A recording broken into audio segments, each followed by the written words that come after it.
"Mom, you're not coming. Sarah said this trip is only for her family. You've already done your part by paying." That was the message I received at 9:12 a.m. I was sitting at my kitchen table, the steam from my coffee rising and curling in the sunlight, the steady hum of the refrigerator filling the silence. Just 2 days remained until the vacation I had been planning for 3 years.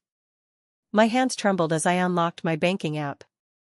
The screen glowed with a red number, $19,846.77. The entire fund I had saved, every dollar set aside from 30 years of teaching, every bonus, every small corner I cut so there would be enough for all of us to go together. For months I had imagined it, my son, my grandchildren, myself, standing barefoot at the edge of the ocean at sunrise. I had packed a small lavender candle I meant to light in memory of my husband. But with one blunt text, that dream collapsed. I held my phone tighter, feeling the cold weight of it in my palm. It wasn't just disappointment. It was as though I had been erased, cut out of a picture that was supposed to hold me, too. How could they do this to me? If this touches something in you, stay with me. Subscribe, leave a comment. Because now I will tell you how one mother gave everything, and was repaid with betrayal. My name is Mary Evans.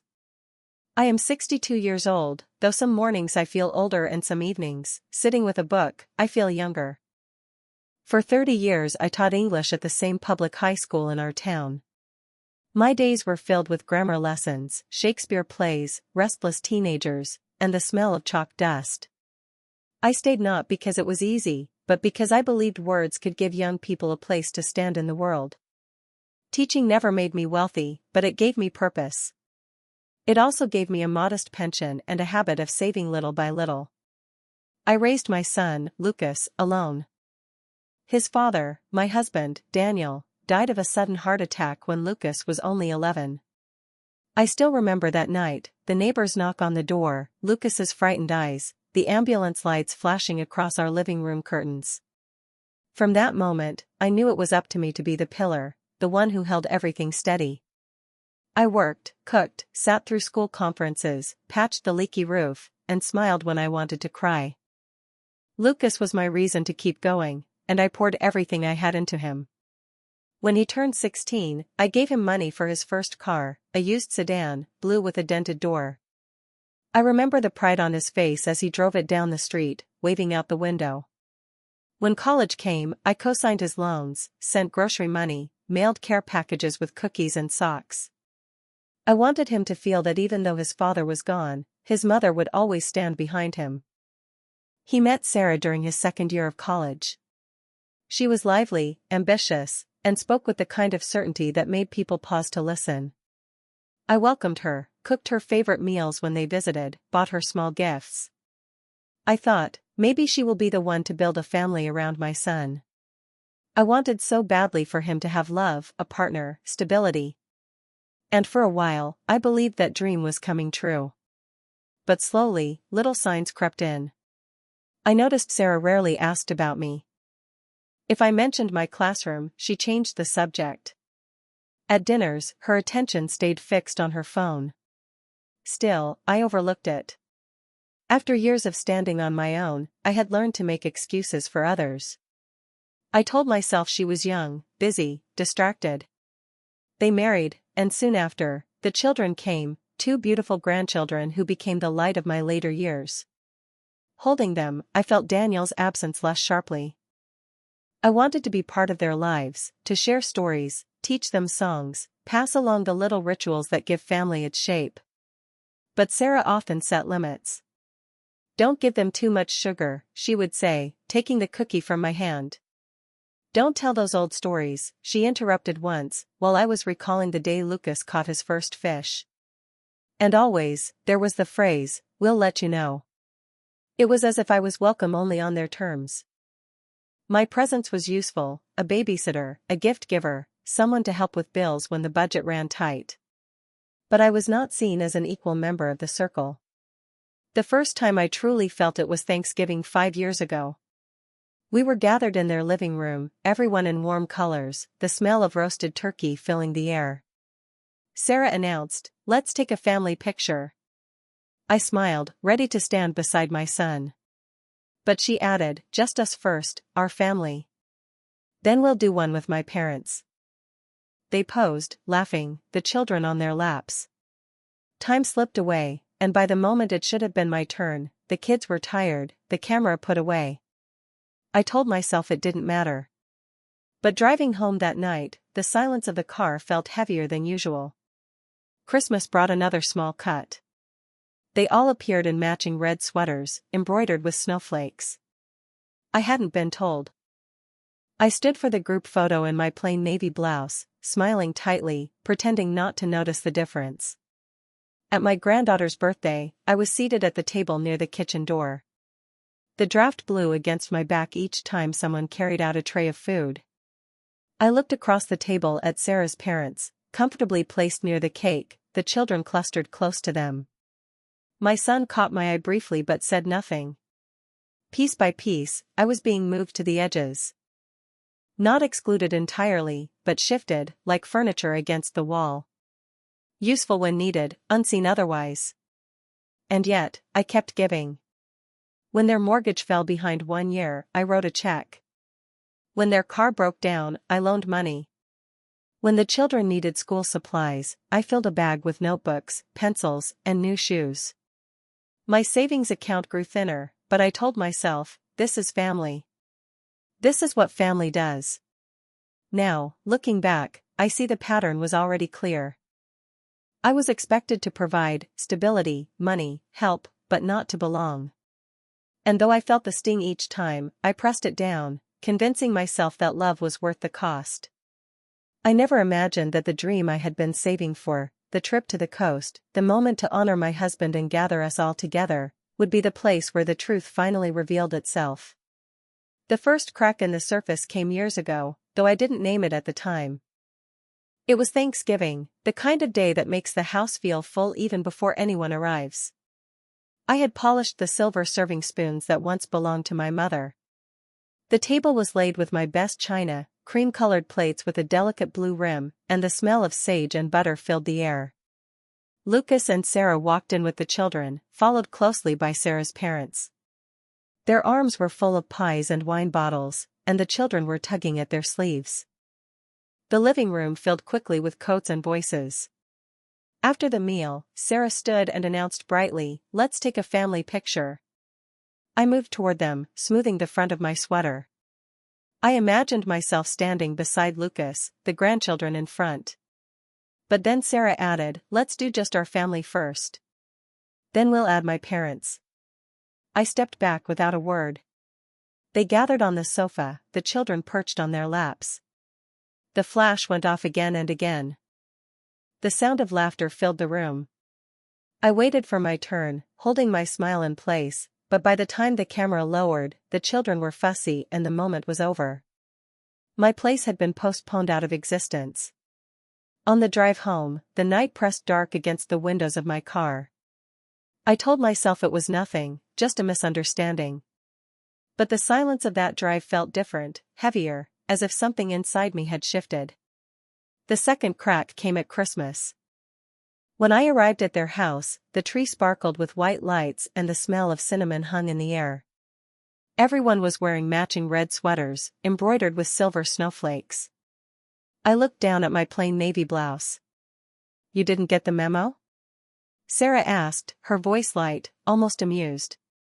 "No," I said, softly. They stood together for the photo, their sweaters bright and cheerful, and I placed myself at the edge of the frame. Later, when I saw the picture posted online, my navy blouse stood out like a shadow.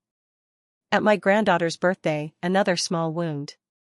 The house was crowded, balloons taped to the walls, the children squealing with excitement. The dining table was arranged with careful precision, Sarah's parents in the center, close to the cake.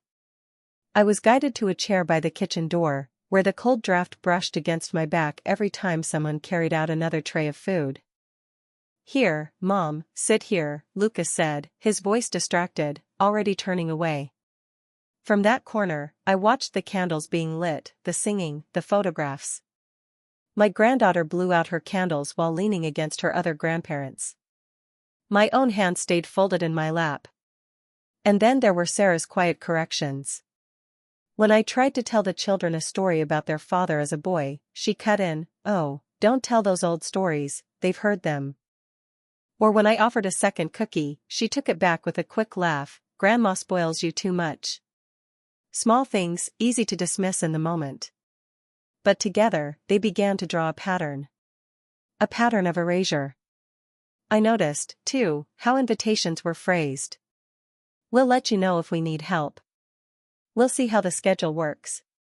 I was never part of the center of planning, only added at the end, if convenient. I began to keep track, quietly, in my own way. The birthdays where I was seated apart. The photographs where I stood at the edge. The holidays where I brought dishes no one touched. Each moment was like a small crack in porcelain, barely visible on its own, but together forming a fragile web. And yet, I did not speak. I did not confront. Part of me feared that if I pressed too hard, I might lose what little place I still had. Another part told me that this was the way of modern families, that things change. I convinced myself that love was patient, that my presence mattered even if it went unrecognized. Looking back now, I realize how much silence cost me. Because silence became agreement. My quiet nods, my polite smiles, they told Sarah and Lucas that I would accept whatever role was given to me. It is a painful thing to admit, but I was complicit in my own erasure. I wanted so much to belong that I endured each small dismissal. I told myself, it is only a sweater, only a seat at the table, only a story cut short. But in truth, it was the beginning of being written out of the very family I had built. That Thanksgiving photograph, the one without me, sits on their mantel still. Each time I visit, my eyes find it. Lucas, Sarah, the children, her parents, all smiling. The picture tells a story, and in that story, I do not exist. That was the first crack. And I pretended not to see it. The cracks did not close. They spread, quiet but steady, across the surface of my life with Lucas and Sarah. What began as small dismissals turned into patterns I could not ignore, though I still tried. At Christmas the year after the sweaters, I brought a box of carefully chosen gifts, books for the children, a scarf I had knitted for Sarah, a new set of tools for Lucas. When I placed the packages beneath the tree, Sarah leaned toward me and whispered, "We agreed not to go overboard this year." Her words were soft, but the meaning stung. Later, when the children tore through the wrapping paper, they glanced quickly toward their mother before thanking me. The scarf was folded away, never worn. Easter brought another reminder. I arrived with a basket of dyed eggs, each one painted with patience, little flowers and stars. The children admired them for a moment, but Sarah redirected them toward the plastic eggs she had filled with candy and toys. Mine were set aside, the colors fading as the day wore on. I smiled, but inside I felt the familiar emptiness growing. There were the dinners, too. When I spoke, Sarah often interrupted. If I began a story about Lucas as a child, she changed the subject. "Let's not bore the kids," she would say. Or she would laugh lightly and steer the conversation toward her own family's achievements. Bit by bit, my words were cut shorter, my voice quieter, until I found myself listening more than speaking. The grandchildren, they were still warm with me, still climbed into my lap, still asked me to read. But I noticed how quickly Sarah called them back. "Come sit over here. Leave Grandma to rest." They obeyed without question, as children do. And I sat with my hands folded, pretending not to notice the shift. One evening, I joined them for dinner after a long day at school. I had brought a casserole, the recipe Daniel loved. Sarah accepted it with a polite smile, slid it onto the counter, and then served the meal she had prepared instead. My dish stayed untouched, cooling slowly until I carried it back home, half full, to eat alone the next day. I tried to tell myself these were ordinary family frictions, that every family had them. But each time, I felt a little more invisible. My chair was always near the kitchen door. My gifts were always the extra ones.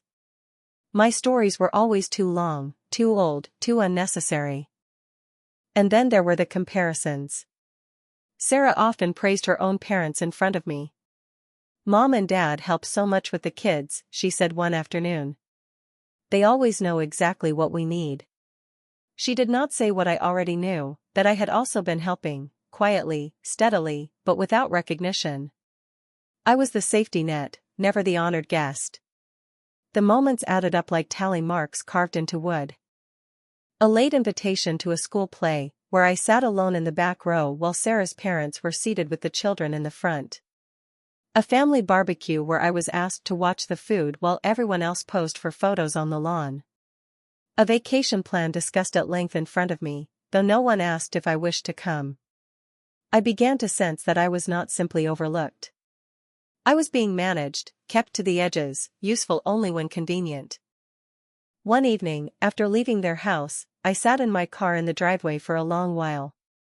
The porch light shone behind me, the night was still, and my hands rested on the steering wheel. I thought of all the times I had given, the checks I had written, the hours of babysitting, the endless small sacrifices. And I thought of how, despite it all, I was always on the periphery.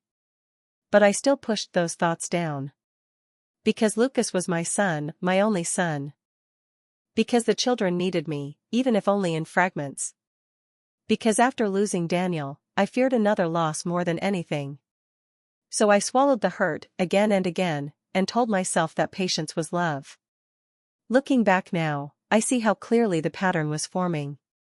Every holiday, every dinner, every gathering, I was present but not included, necessary but not cherished. They had drawn the circle, and I stood just outside its line. At the time, though, I chose silence. I chose to believe that if I gave enough, endured enough, I would be seen. But cracks do not heal on their own. They spread. And soon enough, the weight of it all would bring the surface crashing down. The email arrived on a Tuesday at 7:41 p.m. while I was rinsing rice for dinner. The subject line was plain, booking confirmation. I wiped my hands on a dish towel and tapped it open. The first thing I saw was the resort's logo, then the dates, June 14th to June 21st, and underneath, a list of guests. 8 names. Lucas. Sarah. Their 2 children. Her mother and father. Her sister, Emily.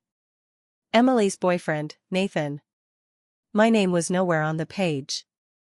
For a long breath I didn't move. The faucet kept running, a thin hiss across the sink. I scrolled once, twice, hoping I had missed a line. The screen did not change. I called Lucas. He answered on the 3rd ring. "Hey, Mom," he said, bright and quick. "I got an email by mistake," I said. "The booking. It has 8 guests." A pause, a small clatter in the background. "Right. We finalized everything today." "I didn't see my name," I said. "Sarah worked with the travel agent," he said. "Rooms got complicated. We'll do something with you later this summer." I stood very still. "This trip is the one I've been saving for," I said. "You know that." "Mom," he exhaled, "you've already helped so much. It's really a trip for our family. Sarah said it would be simpler if we kept it that way." "Our family," I repeated. "Please don't be upset," he said. "The kids are excited." I looked at the line that read non-refundable deposit received. Below it, the amount I had transferred over months, $19,846. 77, my thumb hovered above the screen as if warmth could erase the number. "Who paid?" I asked, my voice steady. "Well, you know," he said, tilting toward apology without arriving. "You said you wanted to make it special." "I said I wanted us together," I replied. Silence. "Put Sarah on," I said. A muffled shuffle, a door closing. Then Sarah's voice, smooth as always. "Mary, hi. I'm in the middle of bedtime, can we make this quick?" "I received the confirmation," I said. "I'm not listed." "That's right," she said. We kept the guest count tight. It's easier with the suite configuration. You've already been incredibly generous. Generous isn't the word, I said. I paid. Mary, she said, softening, please don't make this hard. It's a chance for Lucas to reset with the kids. My parents will help with childcare. You'll get your time when we're back. Everything slowed, like snow beginning to fall. You planned a vacation with my money and left me off the list, I said. Say it plainly. She sighed, patient. You offered to cover the trip. We handled logistics. That's all. A small laugh escaped me, one breath tasting like metal. Then consider the logistics incomplete, I said, and hung up. I set the phone down and turned off the faucet.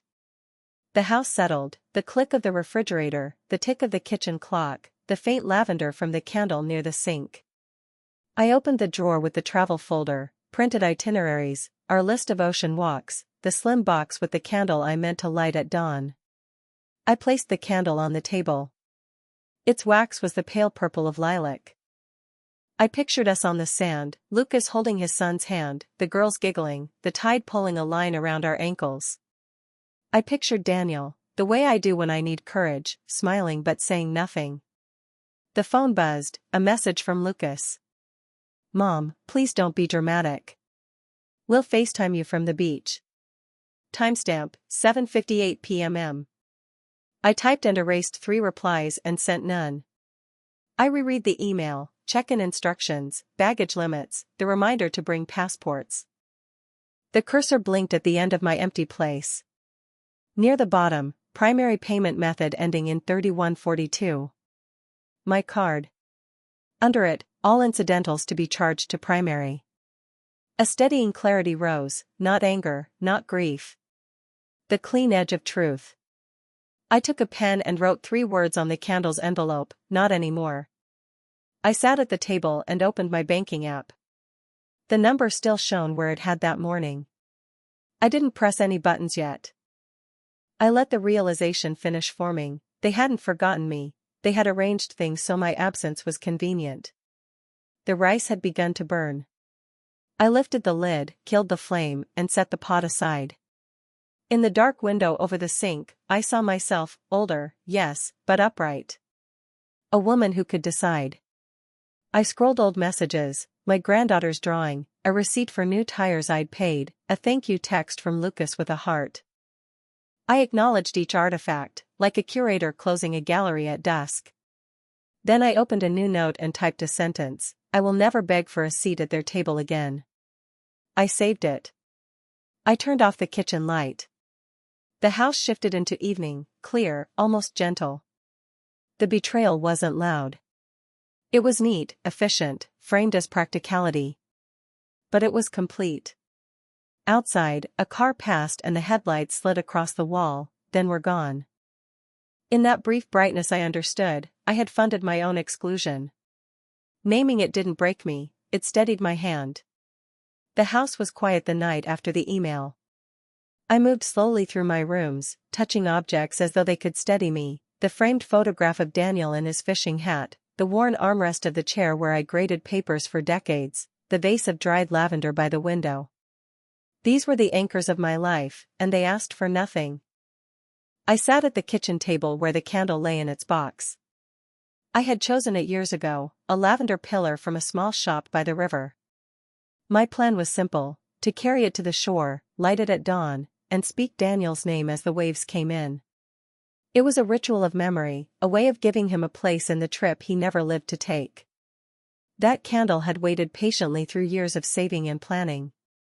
Now it rested on the table like a question I had no answer for. I unwrapped it, ran my hand over the smooth wax.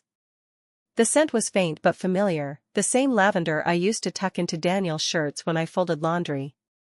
For a moment I closed my eyes and could almost hear him humming while he worked in the garage, smell the cedar shavings from his toolbox. Then I opened my eyes to the plain fact, his candle would never burn on that beach. I whispered aloud, though no one was there, I will never beg for a seat at their table again. My voice sounded steady, almost calm. The words did not echo, they sank into the room like stones into water. The truth settled in layers. First, the recognition that Lucas had allowed it. That he had heard Sarah's plan, agreed to it, and not once defended my place. Second, the realization that this wasn't sudden. It had been years in the making: photographs, sweaters, chairs by the kitchen door. This was not a single exclusion but the final shape of many small ones. I opened the travel folder again. Inside were all the plans I had organized: brochures, handwritten lists of lighthouses, notes about tide pools the children would love. My handwriting filled the margins with arrows and stars. Evidence of a woman who thought she belonged. I set the papers aside, one by one, until only the candle remained. The banking app still sat open on my phone. I refreshed it. The number had not changed. I thought of each transfer: $500 here, $1,200 there, always explained to myself as "for the family." Each one had felt like laying a brick in the foundation of something we would share. And yet, in the end, those bricks had built a wall with me on the outside. My heart did not race. Instead, there was a slowing, a clearing. Like when a classroom emptied after the last bell and I stood among the desks, the noise fading into silence. It was not anger. It was knowledge. I went to the bedroom, opened the top drawer of my dresser, and took out Daniel's old leather wallet. I had kept it all these years, though the seams were frayed and the photo pocket cracked. Inside was a picture of him holding Lucas on his shoulders, both of them laughing. I studied it for a long while. "Would you tell me to fight?" I asked the photograph. "Or would you tell me to let go?" The answer, if there was one, was only in my own chest.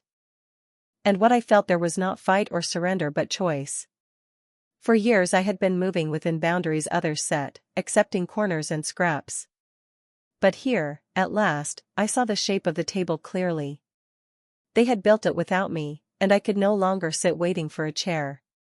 I placed Daniel's wallet beside the candle. Together, they were a reminder of what mattered: memory, dignity, the truth that my life still belonged to me. The clock ticked toward midnight. I brewed tea, the chamomile packet steeping slowly, the steam curling upward. With each sip, my decision clarified.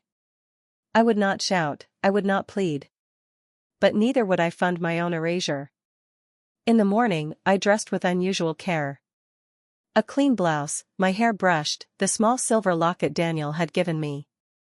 I wanted to face the day with a clear spine. I placed the candle back in its box, not as an object of sorrow but as a marker of my turning. On the porch, the air was cool, the garden quiet except for one bird calling from the oak tree. I stood there and breathed deeply. My neighbors waved as they left for work, I waved back. Life, I realized, was not ending. It was waiting, patient as ever, for me to step into it. The betrayal was real, undeniable. But so was the choice before me. And as I closed the door and returned inside, I felt something like strength gathering. Not loud, not triumphant, but steady. That was the moment of realization, that my worth did not depend on whether Sarah approved, or whether Lucas remembered to include me. My worth existed, full and unbroken, in my own two hands. And for the first time in years, I held it close. The morning after my realization, I sat once more at the kitchen table with my phone in front of me. The candle lay beside it, the box open, lavender drifting faintly into the air. The banking app glowed on the screen, waiting. For years that account had been a lifeline for Lucas, a cushion for Sarah, a silent fund for the children's shoes and camps and emergencies. But I finally saw it clearly: it was also the rope that tied me to their control. My finger hovered over the menu. "Freeze all transactions," the option read. I pressed it. The confirmation appeared: "All cards linked to this account will be temporarily disabled." I tapped yes. And just like that, the flow stopped. Every dollar sat where it was, locked. For the first time in years, I felt a strange calm, as if I had closed a door that had been banging in the wind for too long.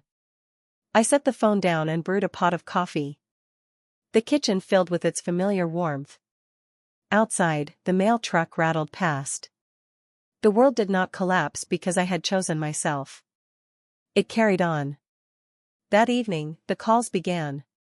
Lucas first. "Mom, the card isn't working," he said, his voice quick, almost casual, as if this were a technical glitch. "I know," I said.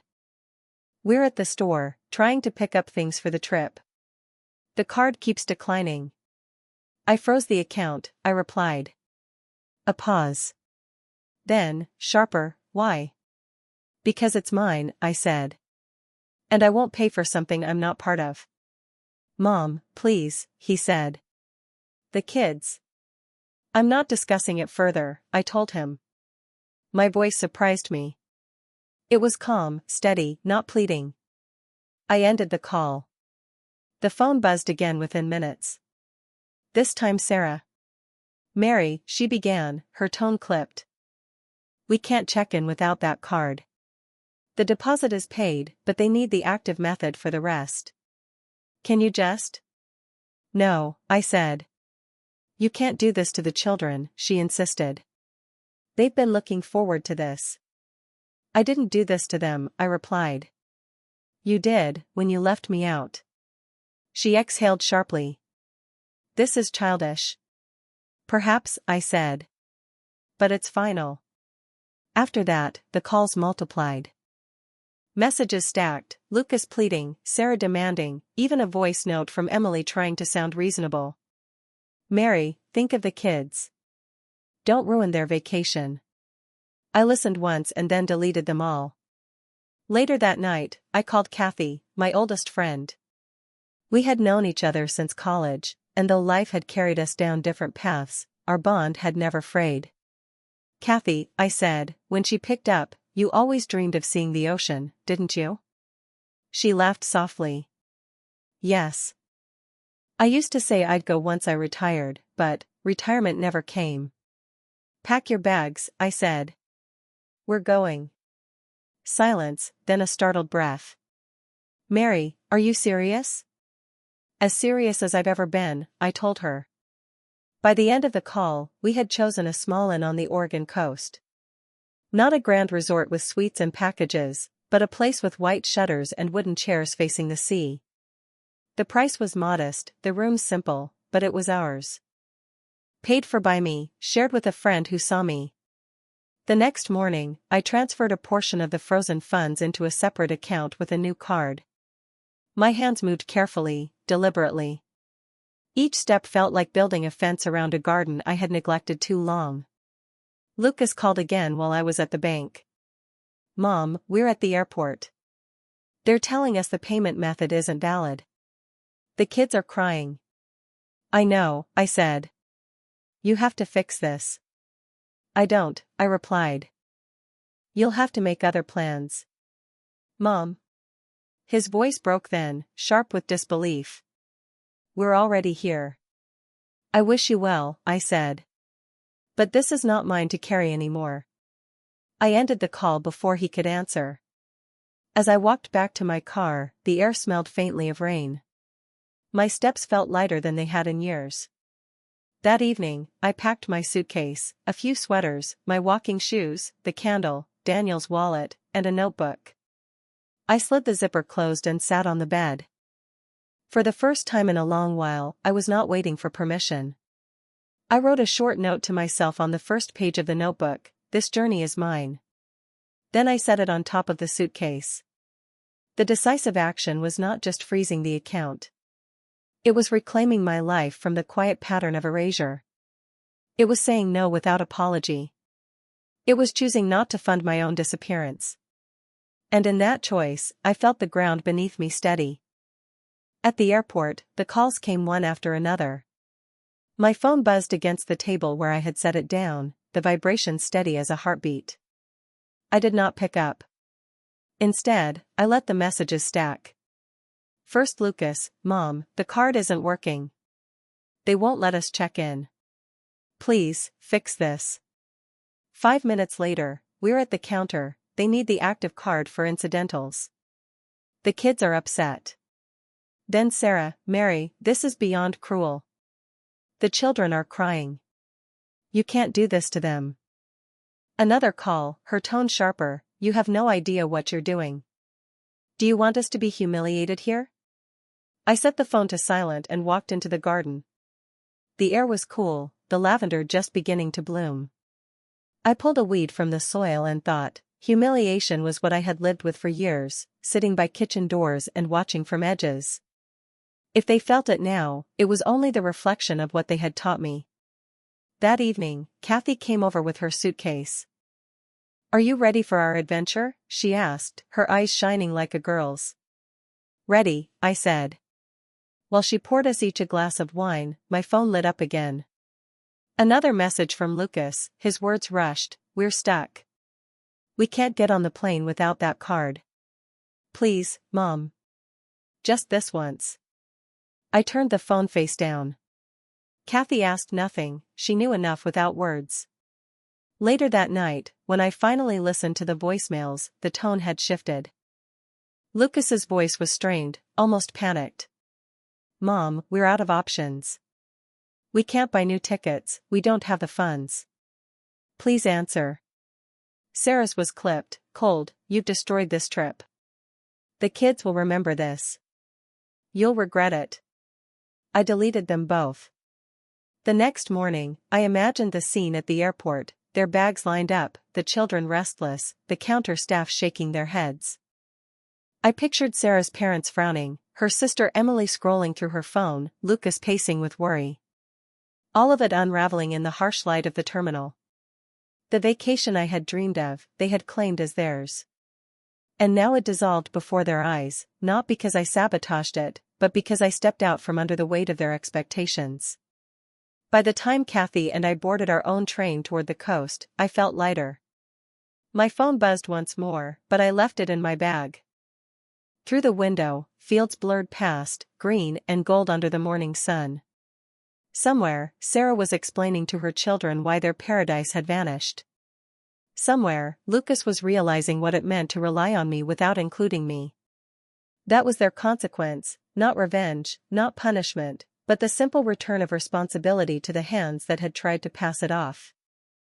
I leaned back in my seat, breathed in the rhythm of the train, and thought, silence can speak more powerfully than any argument. 1 week later, I was sitting on the porch of a small hotel on the Oregon coast. The building was simple, white clapboard with green shutters, nothing like the glossy resort brochures I had once collected.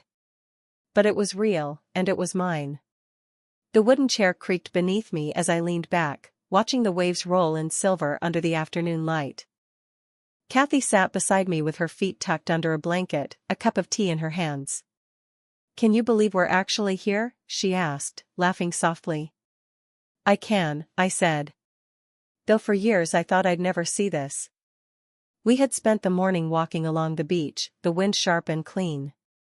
I carried the lavender candle in my bag, and when the tide was low, I placed it in the sand. I lit it carefully, shielding the flame with my hand. The smoke rose straight into the sky, and I whispered Daniel's name. Kathy stood beside me quietly, her presence enough. For the first time, I felt that ritual was complete, not in the way I had imagined, surrounded by children and noise, but in a way that belonged only to me.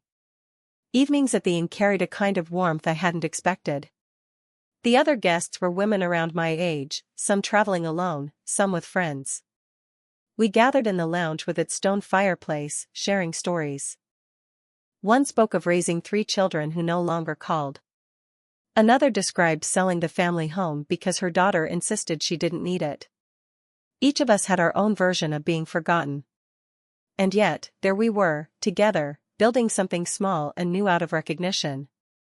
We raised our glasses one night, wine for some, tea for others, and toasted to the crashing waves. To being seen, I said, and the others nodded. The word hung in the air like a gentle promise. I wrote in my notebook each day, not long entries, just small observations, the sound of gulls in the morning, the way sea foam gathered like lace at the shore, the kindness of a stranger who held the door. Simple things, but they reminded me that life could be rich even without grand displays. Lucas texted during that week. Short messages, Mom, we made mistakes.